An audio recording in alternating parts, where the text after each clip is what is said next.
ঈদগাহের মাঠে যাও। আল্লাহু আকবার।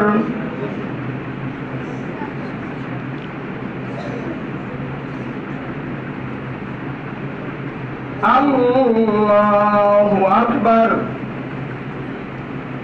আল্লাহু আকবার। আল্লাহু আকবার। আলহামদুলিল্লাহি রাব্বিল আলামিন الرحيم مالك يوم الدين الله أكبر الحمد لله رب العالمين الله أكبر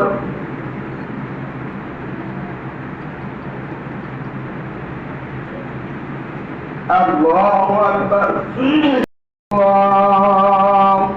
الله أكبر الله أكبر أداء حقوق رمضان والمتقان أشهد أن لا إله إلا الله وحده لا شريك له الكريم وويد لليتيم وتعزية لمن قدر في السماء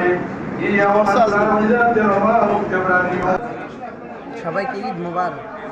আজকে আমরা বদরপুর দরবার শরীফ থেকে শাহ বদর ওসমানিয়া রব্বানিয়া মাদ্রাসার ছাত্র। আমরা তো বিশ্বের বিভিন্ন প্রান্তনে চাঁদ দেখা গেছে।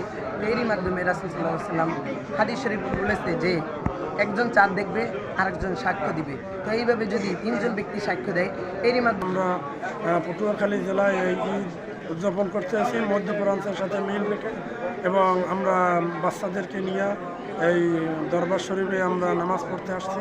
এবং এই পটুয়াখালী জেলায় 100 বছর যাবত এবং আমার দাদার থেকে বাবার বয়স থেকেই আমরা এই ঈদ পালন করতেছি। এবং কোরআন হাদিস মোতাবেক আমরা কোরআনের আলোচনা এবং এই হাদিস কোরআন হিসেবেই আমরা এই নামাজ ফ্যামিলিদেরকে নিয়ে আমরা এই ঈদ পালন করতেছি। বাচ্চারা আনন্দ এবং নতুন জামা নতুন পোশাক পরেই আমরা এই ঈদের নামাজ আদায় করতে আসছি। এবং আবু হানিফার হাদিস শরীফে এসেছে যে বিশ্বের কোথাও যদি চাঁদ দেখা যায় তাহলে তোমরা চাঁদ দেখার ভিত্তিতে তোমরা রোজা রাখো এবং ঈদ করো। কিন্তু আমরা ঈদ করতেছি, আপনারা বলেন একদিন আগে, কিন্তু আমরা তো একদিন আগে ঈদ করি না। আমরা তো আমাদের যথাসময়ে আমরা ঈদ উদযাপন করে থাকি।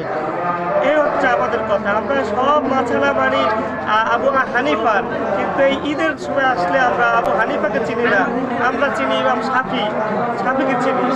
আমাদের 30টি রমজান পরিপূর্ণ হয়েছে এবং একদিন আগে চাঁদ দেখা গেছে। সেই পরিপ্রেক্ষিতে আমরা আজকে একদিন আগে ঈদ পালন করেছি। আল্লাহবাসীদেরকে নিয়ে তারা স্বতঃস্ফূর্তভাবে এখানে উপস্থিত হয়েছে। আমরা এইমাত্র নামাজ শেষ করলাম। এটা আমরা এই ভিত্তিতে করি যে পৃথিবীর যে কোনো প্রান্তে চাঁদ দেখার সংবাদ যদি পাওয়া যায় তাইলে আমরা